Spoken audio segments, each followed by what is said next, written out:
Hey y'all. So this is the audiobook for chapter 10 and 11 of Things Fall Apart. Okay.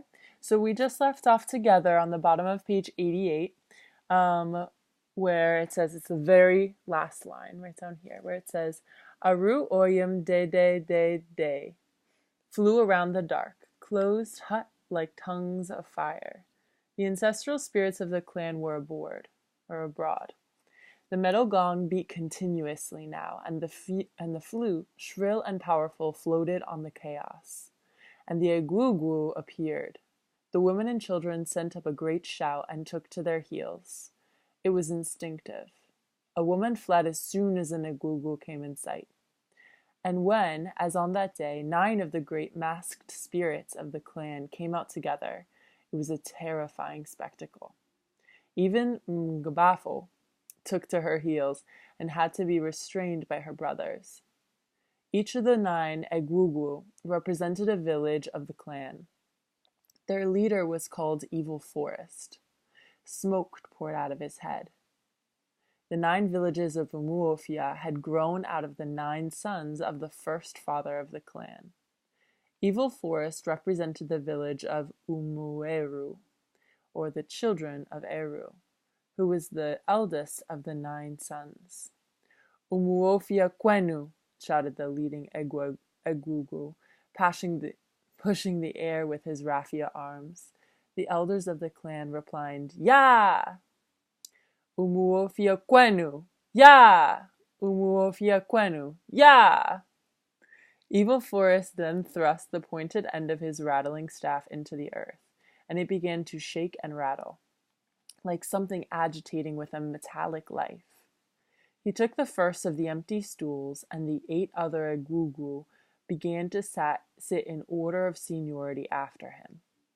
Okonkwo's wives, and perhaps other women as well, might have noticed that the second Egwugwu had the springy walk of Okonkwo. And they might also have noticed that Okonkwo was not among the titled men and elders who sat behind the row of Egwugwu. But if they thought these things, they kept them within themselves. So at this point, that should be, I think, most of your extra credit question. If you should want to answer it, you should be able to answer it now. But let's keep going because I want you to get your main question first, okay? But your answer for your extra credit question comes in at the top of page 90. Okay. All right, let's keep going. The Egwugwu with the springy walk was one of the dead fathers of the clan.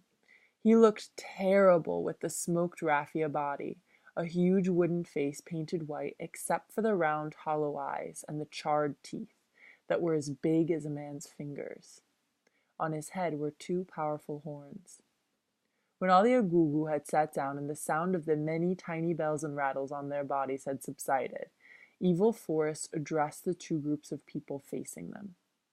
Ozuwulu's body, I salute you, he said. Spirits always addressed humans as bodies.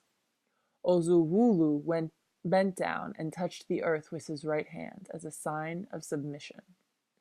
Our father, my hand has touched the ground, he said. Ozuwulu's body, do you know me? Asked the spirit. How can I know you, father? You are beyond our knowledge. Evil Forest then turned to the other group and addressed the eldest of the 3 brothers. The body of Odukwe. I greet you, he said, and then Odukwe bent down and touched the earth. The hearing then began. This is like a court case, okay? It's coming before the ancestral spirits. Ozuwulu stepped forward and presented his case. That woman standing there is my wife, Mbafo. I married her with my money and my yams. I do not owe my in-laws anything. I owe them no yams. I owe them no cocoa yams.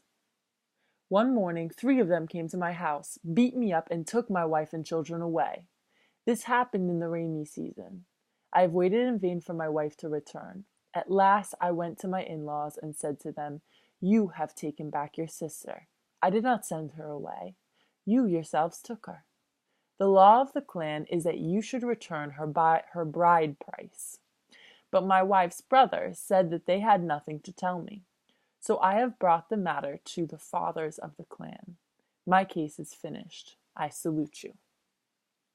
"Your words are good," said the leader of the Egungun. "Let us hear Odukwe. His words may also be good." Odukwe was short and thick-set. He stepped forward, saluted the spirits, and began his story. "My in-law has told you that we went to his house, beat him up, and took our sister and her children away.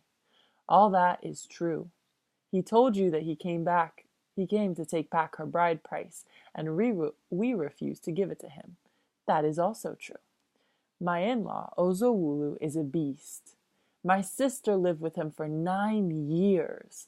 During those years, no single day passed in the sky without his beating the woman. We have tried to settle their quarrels time without number, and on each occasion Ozowulu was guilty." "It is a lie!" Ozowulu shouted. "2 years ago," continued Odukwe, "when she was pregnant, he beat her until she miscarried." "It is a lie! She miscarried after she had gone to sleep with her lover." "Ozowulu's body, I salute you," said Evil Forest, silencing him. "What kind of lover sleeps with a pregnant woman?" There was a loud murmur of approbation from the crowd. Odukwe continued. Top of 92. "Last year, when my sister was recovering from an illness, he beat her again so that if neighbors had not gone in to save her, she would have been killed. We heard of it and did as you have been told. The law of Umuofia is that if a woman runs away from her husband, her bride price is returned. But in this case, she ran away to save her life. Her 2 children belong to Uzowulu. We do not dispute it, but they are too young to leave their mother. If, in the other hand, Uzowulu should recover from his madness and come in the proper way to beg his wife to return, she will do so on the understanding that if he ever beats her again, we shall cut off his genitals for him." The crowd roared with laughter. Evil Forest rose to his feet, and order was immediately restored. A steady cloud of smoke rose from his head. He sat down again and called 2 witnesses. They were both Uzowulu's neighbors, and they agreed about the beating. Evil Forest then stood up, pulled out his staff, and thrust it into the earth again. He ran a few steps in the direction of the women. They all fled in terror, only to return to their places almost immediately. The 9 Egungun then went away to consult together in their house. They were silent for a long time. Then the metal gong sounded and the flute was blown. The Egungun had emerged once again from their underground home. They saluted one another and then reappeared on the Ilo. Umuofia Kwenu, roared Evil Forest, facing the elders and grandees of the clan. "Ya!" replied the thunderous crowd. Then silence descended from the sky and swallowed the noise.